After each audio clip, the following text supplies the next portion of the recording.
Hi, I'm Lisa Gunther with Canadian Cattlemen, and I'm here with Kelly Sidoric again, our depth of field columnist. And we're going to talk a little bit about like a new way to approach community building for rural communities today. So, Kelly. Thanks, Lisa. This was some of the ideas that we heard at the Canadian Beef Industry Conference recently in Saskatoon with presenter Becky McCrae. But she was really talking about for revitalization of small and larger rural communities, that the old way of trying to get things going really isn't always working. And we should start looking at new ideas and approaches that, for one thing, can be considered simpler, I guess. Yeah, I think from what you've told me, that was really the take-home message. And I think we can see a lot of the time that rural communities, a lot of them are struggling with these things. So yeah, she just kind of had a different approach to kind of get, I think, younger people involved. Yeah, most definitely. But the idea that, going through the process that we maybe traditionally would have where, okay, there's a need for X. So we need to form a committee. We need to try to get everybody together and, then do a feasibility study and then carry on. That can really be time consuming and encounter many barriers. So she was trying to say, do something that's more streamlined and simpler.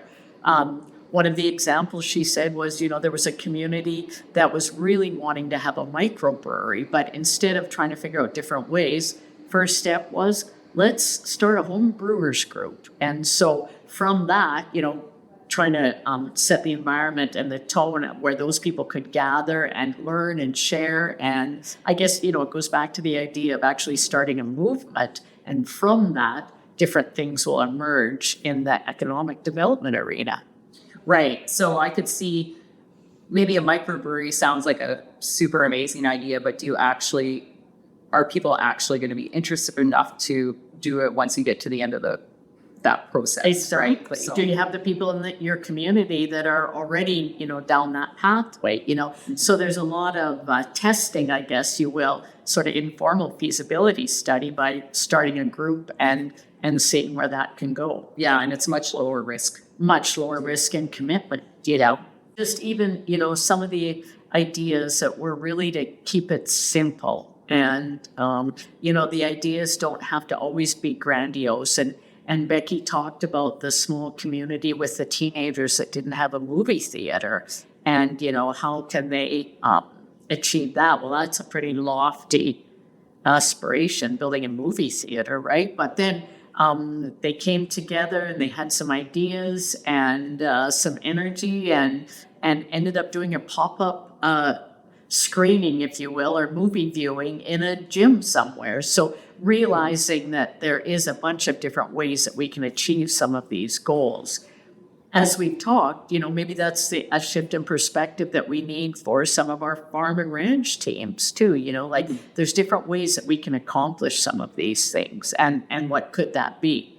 Right. What kind of strikes me just talking to you right now is it's really, because whether you're talking about volunteer organizations or farms and ranches, we're all facing labor problems, right? Like labor shortages.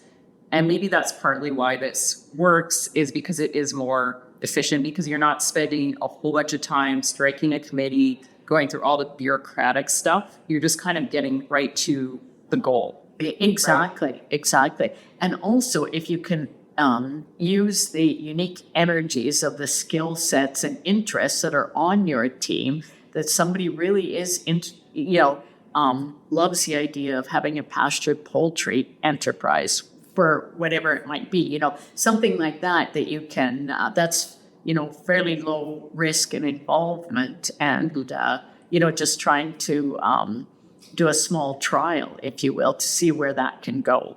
Right. Yeah.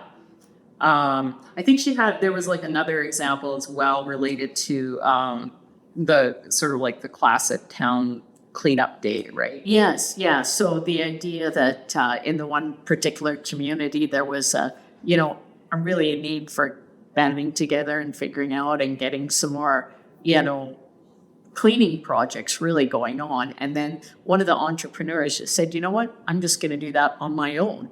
And so for her business, went out and cleaned the sidewalks and picked up some of the garbage and then did a hashtag that she shared on social media.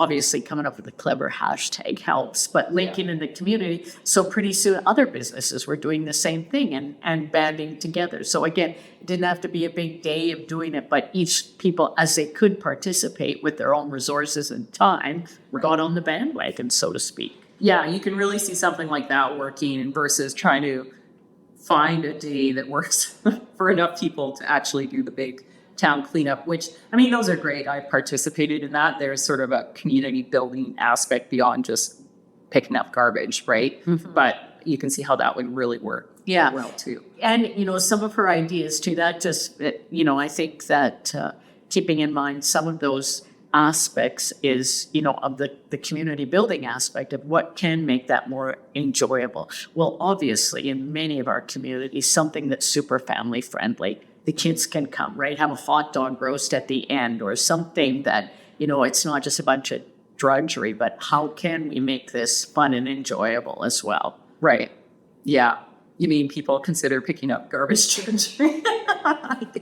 Yeah. So, and even the ideas, it makes me think of the one farmer that we've talked about that has, there was other motives here, but the fencing day where they included all the professionals from their, that are part of their business and to come out and build a fence, but it was fun and celebratory and then enjoyed some homegrown local food at the end of it. So, yeah. No, yeah, those are really cool. Just sort of, they're not like grand, giant initiatives, but like I think that kind of stuff does make a difference. And so did she talk, and so she kind of used the word movement a lot. Yes, right? yes. Yeah. So that, trying to find things that people are actually just really interested in and drawn to. And then they will, in a small degree, can build into something bigger without a gigantic time commitment. Like, Lisa, would you like to join this board? It requires X, Y, Z, and all this time, and there's a fiduciary responsibility. It's like, well, we just want to have a day-long festival. It doesn't need to be, and I think being able to support that as well. Right. Yeah. Well, it's there's more than one way to skin the cat, as I say. Not that you should go skin the cat. The different approach that, and I think again, really recognizing, and this applies to our own operations, that some of the ways through technology that the younger generation is doing things is frankly quite different, and being open and embracing, supportive, and encouraging that, which is all easier said than done, right? Because it means change and it means a new way of doing things, which isn't always something that's easy. Right. Yeah. Anything else you want to add, Kelly? No, I think, that sounds great. Great. Well, thanks a lot. I appreciate it, as always. Good. Thanks, Lisa.